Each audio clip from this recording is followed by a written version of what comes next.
marco de mi visita al estado de Coahuila. Vengo a compartir con ustedes, a decirles que voy a ser el próximo presidente de la República. Anuncié hace poco más de un mes la Cruzada Nacional para generar alcanzar dos grandes metas. Una, el posicionamiento que evidentemente estoy construyendo con miras a participar en el proceso de construcción de la gran alianza, del gran frente opositor. De lo que yo les estoy planteando es que construyamos este gran frente opositor que nos permita ser competitivos en el proceso electoral del 2024, estar preparadas para ganarle a la corcholata o a los corcholatos que surjan de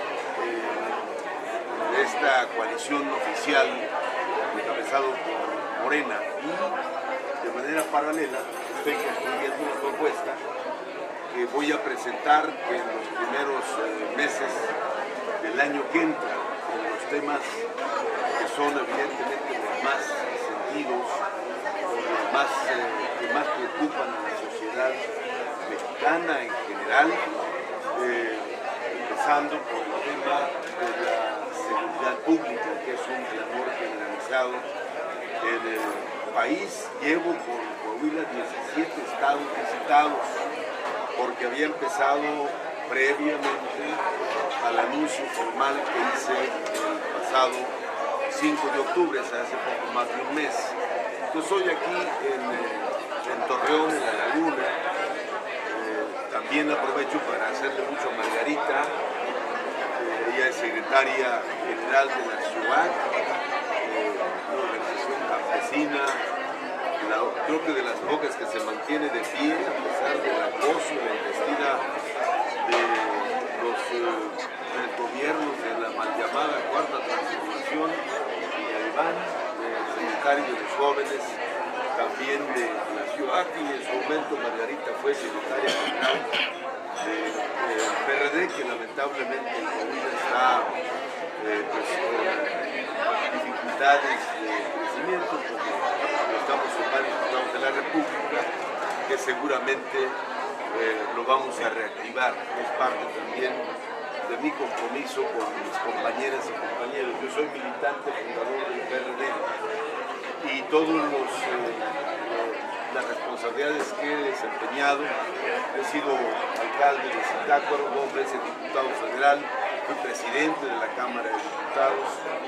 fui secretario de Agricultura del Estado, Michoacán, fui senador de la República, y hace un año terminé mi cargo como gobernador del Estado de Michoacán. Y por cierto, había venido yo muchas veces a Coahuila, vine mucho, estamos muy molestos, la mayoría de las mexicanas y mexicanos, no generalizo, pero una buena parte estamos muy incómodos, primero por esta embestida del gobierno federal en contra de los órganos electorales del país, esta campaña de desprestigio, de querer desaparecer el INE, los órganos electorales en general, es realmente una acción que preocupa a la sociedad, y estamos preparando la gran marcha que se habrá de realizar el próximo domingo 13 en la Ciudad de México. Por cierto, aprovecho para invitarlos a esta gran expresión de inconformidad de ciudadanas, ciudadanos en general, porque ni siquiera es un tema de partidos. Y el otro tema que es muy lamentable es que ayer por la tarde, antier por la tarde, aprobaron las comisiones el presupuesto de egresos de la Federación para el año 2023, que otra vez no le vuelven a mover ni una coma y le pegan, recortándole de manera significativa recursos a los organismos autónomos, empezando desde luego por el INE, que es hoy el villano favorito de los gobiernos morenistas, y ayer lo aprobaron en lo general, pues hoy continuará la institución y mañana hay más de 2.000 reservas que van a dar la batalla a nuestras compañeras y compañeros de los estados federales. Evidentemente que está más que claro que la institución no gobierna nada, pero hay que dar la batalla, sobre todo por sectores tan lastimados como el campo, a propósito del campo mexicano, que ha sido sin duda de los sectores más lastimados. Estaba revisando yo, por cierto, una edición, libro de Samuel Smith, que vuelve a escribir, reeditó el libro de Morín Enríquez, que hablaba de los grandes problemas nacionales.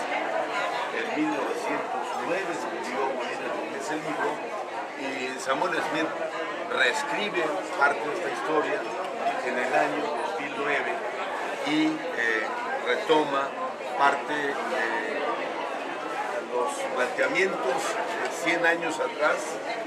Se volvía a vivir prácticamente la misma historia, y el campo desaparecieron los seguros catastróficos, y quienes somos del campo, trabajamos en el campo y conocemos el campo, es el instrumento que le ayuda a los productores a poder enfrentar alguna contingencia, una sequía, una granizada, una helada, más ahora que estamos en la crisis generada ya por los efectos del cambio climático. La asistencia técnica, el apoyo a la comercialización, la investigación agrícola, ganadera y forestal, entre otros que vienen ahorita a mi mente, que todo se eliminó porque no es prioridad para el gobierno de turno la inversión productiva, y eso nos va a generar un severo problema en el tema alimentario, ante la ausencia total de políticas para el campo, de política agroalimentaria.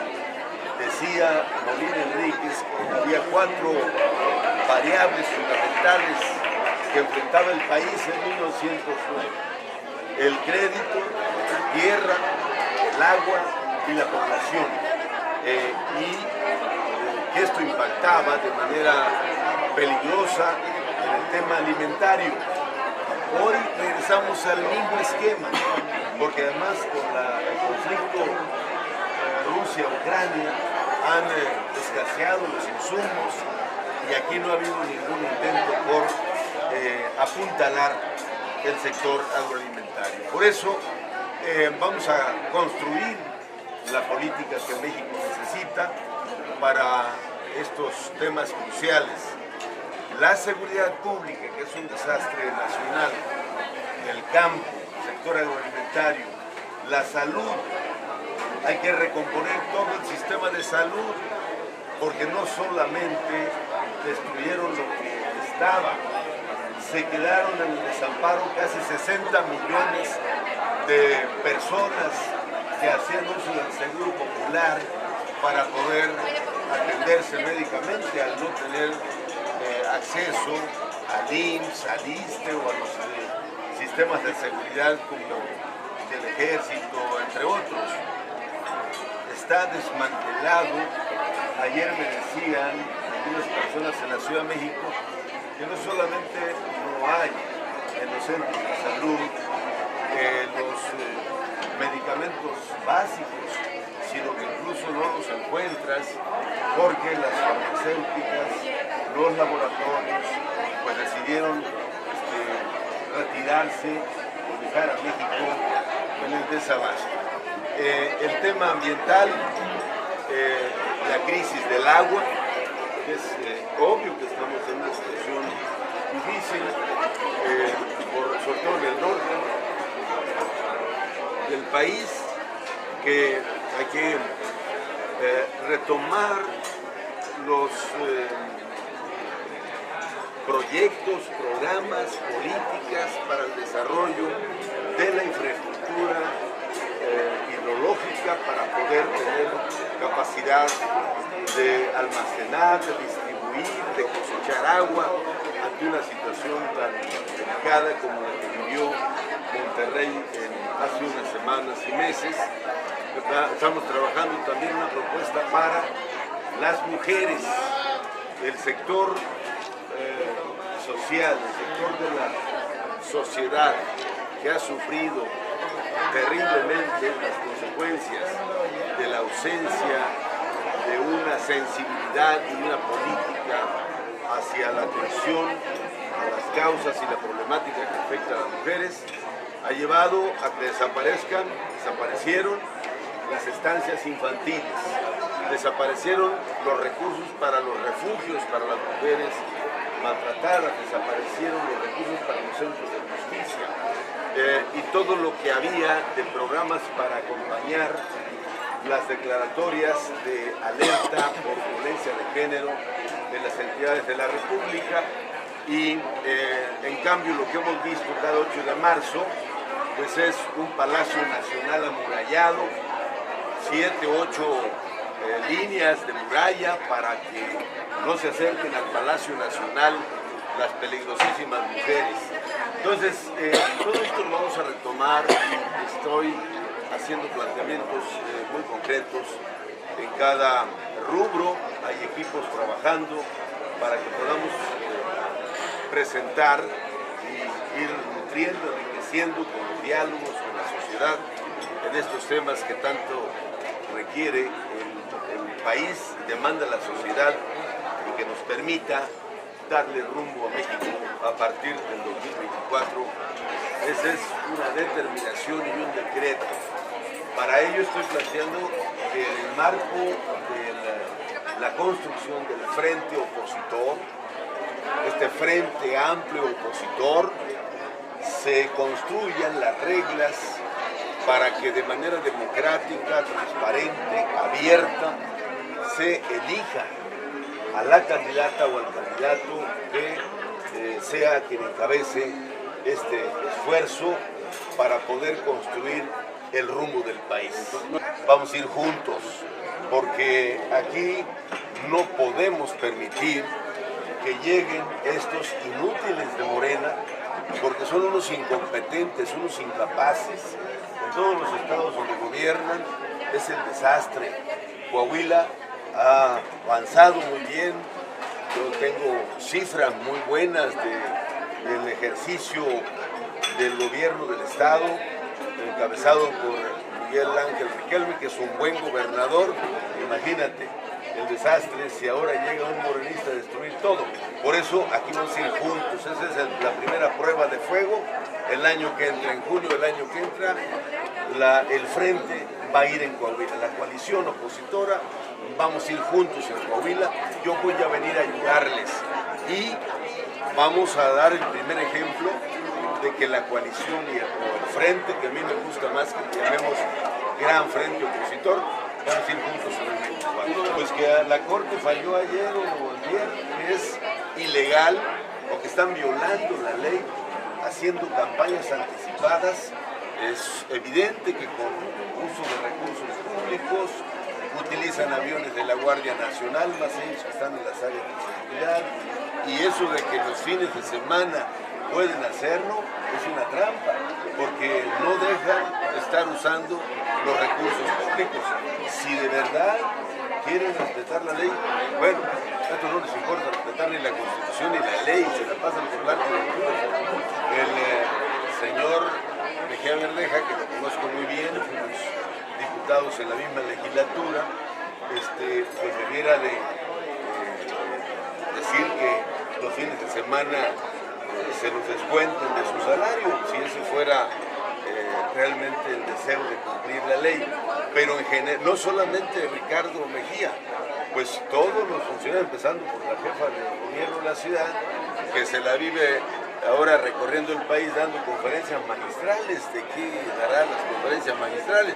Es una treta, cosa que la sociedad afortunadamente está viendo y habrá rechazo a esas campañas con el uso evidente de recursos públicos.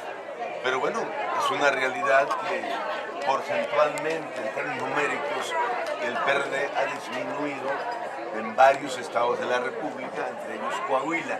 Pero nos vamos a meter a trabajar, yo voy a dedicarle, esta es mi primera visita, seguramente me van a encargar a mí de que me instale más tiempo acá para reactivar a compañeros a donde estoy yendo, sobre todo estados que perdieron el registro, pues los compañeros están entusiasmados de que estoy yendo yo a reunirme con ellos, a animarlos a que nos pongamos en movimiento. El PRD tiene capacidad de ello, de eso y más, y lo vamos a hacer acá, coordinado con todas y todos los actores vinculados, simpatizantes, dirigentes, y convocar a otros liderazgos que sean bienvenidos. Las encuestas que yo conozco, hermano, claramente le dan el triunfo a la coalición opositora. Aquí quien vaya, a quien pongan, el corcholato que pongan aquí en el estado, va a perder frente a la coalición opositora, porque Riquelme ha sido un buen gobernador, de los mejores gobernadores del país. Entonces hay acreditada capacidad y resultados que no son determinantes o no son los únicos para que un candidato gane, pero hay un punto de partida, una plataforma que será muy importante para el triunfo de los partidos aliados del PRI, del PAN y del PRD, y a lo mejor algún otro partido local que se sume será bienvenido, pero principalmente la convocatoria a la sociedad a que no dejemos camino por vereda. Eso es muy importante. Van bien las cosas en Coahuila. Pensar en un gobierno de Morena es dejar el camino y agarrar pa'l monte, y eso no le conviene a la sociedad coahuilense. De repente en el círculo rojo permea que estos amigos de Morena, de este pseudo partido político, porque ni siquiera partido político serio llega, que lo visualizan como invencible. Eso es totalmente una percepción, a mi juicio, equivocada. Claro que son vencibles y les vamos a ganar, porque además hay una tendencia a la baja, incluyendo la apuesta que han tenido por todo este tiempo a que el presidente está muy bien evaluado y que es muy popular. Yo en los estados a los que he ido me encuentro que eso es falso. Yo vengo de Michoacán, en donde hace un año, poco más, el presidente tenía una calificación del 65. Ahorita tiene 40. Estaba yo en Sinaloa, donde traía alrededor de 70 de aprobación, tiene 42. Es decir, y luego, pues ya no será él el candidato. Estaba hoy en la mañana escuchando a uno de los representantes de una casa encuestadora de análisis, y decía que solo en los últimos días había perdido 5 puntos. Y dice que eso se debe a que pues, todos los días, desde Palacio Nacional, se golpea a alguien, se crucifica a alguien. Ya ven cómo dijo a los que queremos ir a la marcha el próximo domingo. ¿Qué piensa de esta marcha el domingo? ¿Qué le dice a su comunidad? Que debemos de apoyarla, hay que fortalecerla. Y la consigna es no a la desaparición del INE y no a la desaparición de los tribunales electorales, particularmente nosotros, en la lucha que dimos hace casi 34 años ya, en donde además perdieron la vida poco más de 600 personas, mujeres y hombres, en la lucha por democratizar al país. Logramos, después de muchas batallas, estas reformas para que el órgano electoral fuera autónomo e independiente, es decir, autónomo del gobierno e independiente de los partidos. Ese organismo electoral y esas reglas, con que Morena ganó en el 18 la presidencia, han ganado 22 gubernaturas, ahora lo quieren desaparecer porque no les gusta que haya equidad en el proceso electoral, o que haya un órgano que no esté subordinado al gobierno federal, A pesar de que han ganado. a pesar de que han ganado. ¿Cómo te explicas eso? Pues única razón es que quieren tener el control del órgano electoral para las elecciones del 24. Y eso también te dice, pues, que están con un temor del tamaño del mundo de que no les van a dar los otros datos para la elección del 24, porque les vamos a ganar la suya. Nosotros somos los autores de esta reforma que dio paso a la creación del IFE en su momento, y ahora yo, como presidente de la Junta de Coordinación Política, conduje todo el proceso para la elección de los consejeros y la elección del presidente en esta renovación que se hizo entre el 12 y el 15, que yo era diputado federal por segunda ocasión, y que la Junta de Coordinación Política de la Cámara condujo todo el proceso de selección junto con el Comité Ciudadano que se elige, es decir, todo un proceso para que el INE tenga una composición de ciudadanas y ciudadanos. No esta locura que quieren que los consejeros vayan a pedir el voto, pero que además los que vayan los proponga el presidente de la República. Eso es una propuesta fuera de toda lógica y de toda proporción. Por eso vamos a defender, y yo estoy convocando a la gran marcha. Escuchábamos hoy en la mañana, también escuchaba yo en la noticia mientras iba hacia el aeropuerto, que la marcha del domingo puede ser histórica, pero fíjense la maldad.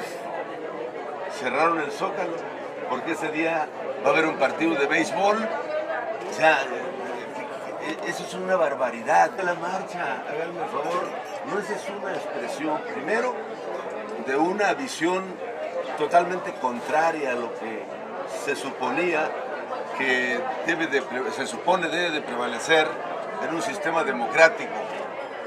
Y segundo, la descalificación. Tercero, es que el ambiente y el interés de mucha gente de la sociedad civil está desbordándose por acudir a la marcha, porque va a ser una expresión ciudadana como no lo habíamos visto. Percibo que se va a poner muy bien. Que uno de los temas más sentidos por la sociedad mexicana es el problema de la violencia y la criminalidad. Los asesinatos están fuera de control. Hace 20 días exactamente teníamos la noticia de 300 homicidios dolosos de la noche del sábado para el domingo. Les digo, oiga, pues ni en los bombardeos de Ucrania, de Rusia en Ucrania, hay ese nivel de pérdida de vidas humanas. ¿Por qué? Porque está aferrado el gobierno de la República a una decisión de atender el problema sin estrategia. Que cuando los gobernantes son incapaces para resolver un problema, pues la mejor manera es echarle la culpa a los demás. Cuando no tienes cómo resolverlo, pues a alguien hay que echarle la culpa. No, el problema es que el gobierno en turno no tiene estrategia para atender el problema de la seguridad pública. Solamente repitieron el esquema. El gobierno actual, los actores principales del gobierno en turno, incluso calificaron a Calderón como el hombre de las manos manchadas de sangre. En el sexenio de Calderón hubo 134,000 homicidios dolosos. A 3 años y medio de esta administración ya los rebasaron. Y la proyección es que van a ser 215,000, sin contar los desaparecidos, los feminicidios, entre otros lamentables hechos. Entonces, lo que no hay es estrategia. Y repitieron lo que dijeron que iban a quitar, seguir con las Fuerzas Armadas en la calle, cuando está claramente demostrado que los soldados y marinos no son hechos, no están preparados los ejércitos, sean de la Marina o castrense militar, para atender temas de seguridad pública. Tanto es así que llevamos 16 años trayendo a las Fuerzas Armadas haciendo tareas de seguridad pública, y la línea es ascendente, imparablemente ascendente, sobre todo en materia de homicidios dolosos, secuestros, extorsiones, cobros de piso, etcétera, etcétera. Y el posicionamiento y empoderamiento de los grupos criminales en el país nunca lo habíamos visto como ahora. Porque además que no ha dado resultado tener el ejército o la marina en las calles, tienen la instrucción de no tocarlos ni con el pétalo de una rosa. Y entonces, aunque anden las patrullas del ejército, la marina o la Guardia Nacional, que no es otra cosa que soldados y marinos en un uniforme diferente, porque el 95% de la Guardia Nacional son soldados y marinos, entonces andan desfilando en las calles, en las carreteras.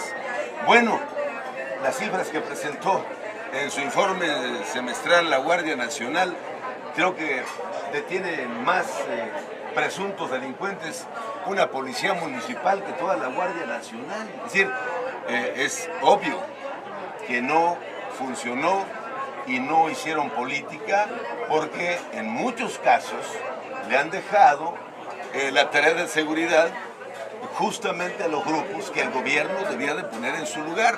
Es evidente, es una desgracia para el país eso. He platicado mucho con los sectores religiosos, por ejemplo. A cada estado donde voy, platico con el obispo, arzobispo, según sea el caso. Y una reflexión que priva en todos estos ambientes es que es muy lamentable que tengamos un país polarizado, dividido, confrontado, porque todos los días, desde Palacio Nacional, se descalifica, se crucifican, se hacen linchamientos mediáticos, llevan paleros ahí para que hagan preguntas a modo, y entonces ya con ese pretexto balconear, como se dice coloquialmente, a personas, poner apodos. A ver, un líder, un estadista, lo que quiere es unir a su pueblo, quiere armonía para que esa nación camine. Acá les conviene la polarización, porque todos los días conservadores y neoliberales, chairos y fifís, buenos y malos, eso no es lo que México necesita. En el año 2018, Morena y sus aliados para la presidencia de la República sacaron 32 millones de dólares. Se sentían en las nubes. A los pocos meses, les dije, en diciembre de ese mismo año, del 18, en unos eventos que hubo en la Cámara de Diputados, les dije a los amigos ahí que andaban presumiendo mucho, dejen de presumir sus 32 millones de votos, porque es una falsa ilusión. Ahorita ya hay, a 6 meses de la elección, dije, hay muchos arrepentidos, porque ustedes son unos incapaces y hacen todo lo contrario a lo que dijeron. Les ponía yo el ejemplo de los dirigentes campesinos o pseudo dirigentes que antes tumbaban las puertas de la Cámara. Yo se los demostré a los magistrados que el pseudo gobernador ese que hay en Michoacán lo puso el crimen organizado, documentado, tanto que la diferencia quedó de 14,000 votos, y eso porque no se animaron a tomar la decisión. Entonces, esa falsa idea de que van ganando, esa es una falsa percepción. Luego, en el 21, elecciones del 21, esos partidos aliados perdieron 12 millones de votos, sacaron 20 millones. La coalición opositora sacó 40%, ellos sacaron 44%, pero además de la coalición opositora, Movimiento Ciudadano sacó 6%, es decir, en el 21 la oposición hizo mayoría, somos mayoría. Cuando tú tomas una decisión de vida, y esta es una decisión de vida, de que voy a defender a mi país, de que voy a hacer lo que esté a mi alcance con todas mis fuerzas, todo es todo, para que México tenga rumbo y no siga este desastre nacional, nuestra hermosa patria al garete y sumida en esta polarización y este desgaste y este problema terrible de la caída de la economía, de la falta de empleos, la carestía, la inflación disparada. No se puede continuar así. Entonces, ningún temor. Nunca hay que dejar que el temor nos paralice. Si vemos en un rectángulo, vamos a encontrar que del lado derecho está, digamos, el voto más azul, el voto del PAN, que se mueve entre el 15 y el 22%, 25%, con algunas fugas de la historia, pero el resto es el voto de centro y centro-izquierda, y ese es el voto por el que yo voy, porque yo vengo de la izquierda verdadera. Lo que hoy tenemos no es un gobierno de izquierda, es un gobierno populista. No hay tal gobierno de izquierda, que lamentablemente quieren vender esa imagen que no existe. Para que no se caiga el ánimo, para que no se genere la percepción que no nos conviene, estamos obligadas y obligados a ganar Estado de México y a ganar Coahuila. Apenas tuve un encuentro con un sector muy importante de empresarios en Puebla. Lo que me pidieron, ¿saben qué fue? Que no publicara las fotos de la reunión, porque a todas luces hay temor de las persecuciones, las auditorías, todo eso, que el acoso. Entonces hay mucho temor. Eso nos habla también de que hay muchas opiniones ocultas y que va a haber mucho voto oculto para el proceso electoral del 24. Yo le propuse al INE, porque tú sabes que va a ser una batalla muy fuerte y de frente con este tema, que modifique los esquemas de votación en aquellas zonas donde tenemos identificado que hay riesgo. Y ese puede ser voto electrónico, voto por correo o centros seguros de votación, porque estos grupos, estas células, le dicen a la gente, tienes que votar así, y le sacan la foto y me la llevas o me la mandas, porque si no ya sabes. Todas esas cosas hay que corregirlas. Estamos a buen tiempo para que tomemos las precauciones rumbo al 24. Pero vamos a ganar, compañeras, compañeros de los medios, porque hay que estar competitivos. Voy a seguir insistiendo con mis compañeros y dirigentes que haya elecciones primarias en urnas organizadas por el INE, porque se van a quedar con la gana, no nos van a desaparecer, para que haya piso parejo y se legitime la candidatura de quien sea, hombre o mujer. Puede ser yo, pero si no fuera yo, voy a apoyar a quien quede. Han llegado muchos que nos dicen que lo saben todo. Eso yo lo voy a resolver así, esto lo resuelvo así. No es tan sencillo. Esto se tiene que trabajar y tiene que haber una propuesta seria. Yo la voy a presentar marzo, abril del año que entra, y aún con la precisión y la aclaración de que eso tiene que seguirse perfeccionando. Hoy el país anda al garete porque ni siquiera hay un plan nacional de desarrollo. Lo que el gobierno en turno entregó al Congreso es un manifiesto político. Y eso no lo digo yo, lo dijo Carlos Ursúa, el ex secretario de Hacienda, por eso renunció, porque dijo, ese no es un plan nacional de desarrollo. Una pregunta última. Su opinión sobre el conflicto interno que se vive en particular con la gobernadora de Campeche y el senador Monreal. Tiene razón el senador Monreal. La señora está cometiendo un delito. Bueno, ha cometido N delitos, no de ahora, toda su vida. Y esta actitud, o esta tolerancia más bien, de que alguien, además teniendo un cargo de gobierno, reiteradamente esté violando la ley, porque lo que la señora hace es violar la ley, viola la Constitución, la ley. Bueno, es el sello de la casa, pero eso no va a acabar bien. Y si en este país hay un poco todavía de esperanza en que haya justicia, deben de atender y deben de tener efectos la denuncia que presentó el senador Monreal, porque es víctima ahora él de los delitos de esta señora.